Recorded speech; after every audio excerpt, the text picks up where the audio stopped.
Hello and welcome to our weekly video blog, and today on A Vogel I'm going to talk about signs of menopausal hair thinning and what you can do to help yourself. If you like my tips and advice, then please subscribe and remember to hit the bell icon so you can be notified of all my new videos. They say our hair is our crowning glory, and it's true, isn't it? You know, when we have those bad hair days, oh my goodness, that can affect the way that we feel for the whole day. It can affect our confidence, it can affect the way we feel about ourselves, and also how we interact with other people. If we think our hair's an absolute mess, then we're going to be much more held back rather than going out there and enjoying ourselves. The problem here in the menopause is that a lot of things can happen that can affect our hair, and that in turn will affect our mood and how we feel about everything in the world around us. So why does this happen? We know that falling estrogen can affect our hair growth in quite a lot of different ways. It can cause thinning hair, it can cause our hair to grow slower.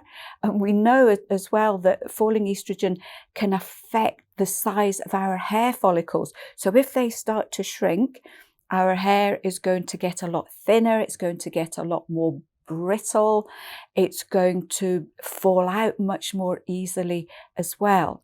It can also be to do with nutrition. Now here we are, we think our hair is really important, but as far as our body is concerned, our hair is the last thing on the list of priorities. So when we're going through the menopause, our nutritional needs go sky high because of all the physical changes that are going on, and our body will use the nutrition that we give it to deal with the important things. And if we're not giving our body enough nutrition, then our hair is very often the first thing that suffers. So how your hair is very often a good indication of what the rest of your body needs. It can also be stress, and we know that we're all stressed during the menopause one way or another, either physically or emotionally, and that in itself, stress burns up nutrients too. So in this situation, again, there's going to be less available, less nutrition spare to give us our lovely, beautiful hair. It could also be due to other health issues. Low thyroid function can affect our hair quite dramatically. Low iron, so especially if you're in the perimenopause and you're getting those heavy, frequent bleeds, that can very quickly have an impact on your hair. So what are the main signs of thinning hair here? It can be that you're losing more. You find that you're having to clean your brush a lot more often, or you notice it more on your comb on a regular basis. It may be that you see more hair trapped in the shower drain than what there used to be. You may find that there's more on your pillow or on your clothes, or that you seem to be picking up a lot more hair when you're hoovering up. It could be that if you've got long hair, you notice that your ponytail is getting thinner. It could also be that it's breaking off, that you can't get it back to the length that you used to have it. You might find that you're getting a lot of split ends as well. You might find that your parting's a bit wider. So especially if you have dark hair, you can see more of the scalp. You may also find that it gets thinner up here at the back of the head, and also round about the temples too. And also that it's sort of just hanging there. There's no body in it compared to what there used to be. So a lot of women say to me, is this permanent? So we know that some menopause symptoms resolve as time goes on.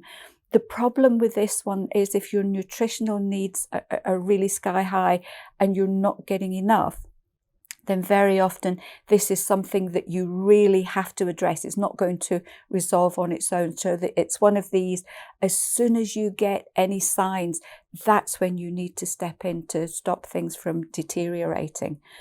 So what can you do about this here? reduce the stress. And I know that's a lot easier said than done, but remember things like your magnesium, stress remedies, and who'd have thought that half an hour's rest and relaxation a day will help your hair? But there we go. So rest and relaxation, really important. So remember what I said about our nutritional needs. So this is so important here. Loads of your dark green leafy vegetables, fruits, healthy grains as well, and protein. Our protein needs go up quite considerably in the menopause and post-menopause. So you need to make sure that you're getting enough for your hair as well. Go for your phytoestrogen rich foods. Have those on a daily basis.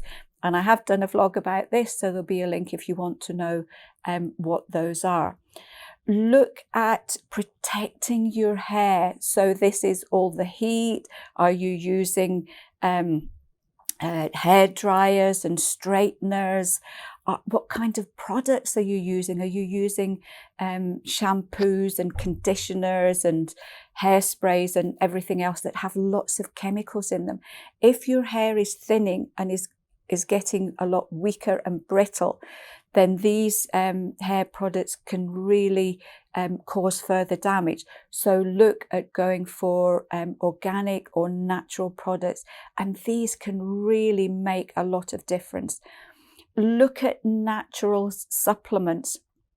I found myself at one point through the menopause that my hair was starting to thin up here, and I'm like, okay, I'm obviously not taking care of myself as much as I should. So my diet's pretty good. So I just thought, right, I need supplements. I need to get extra protein into my diet as well. So I found a supplement called MSM, really helpful. So I still take that on a daily basis. B vitamins are really important for hair growth as well, and they're also involved in supporting your nervous system. So if you're really stressed, B vits can help both your nervous system and your hair. With the protein, if you find, especially if you're vegetarian or vegan, or you don't want extra meat or fish into your diet, then a good quality plant-based protein powder on a daily basis can sometimes make a difference.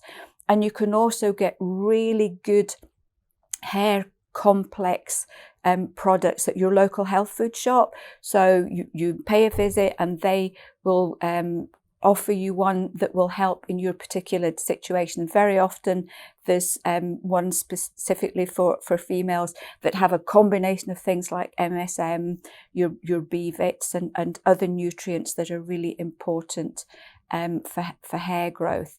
So although hair thinning and hair loss is probably the most common menopause symptoms regarding the hair, there are other hair changes that can occur that women are often asking me questions about. So I will be covering those next week. So hope you found this one helpful.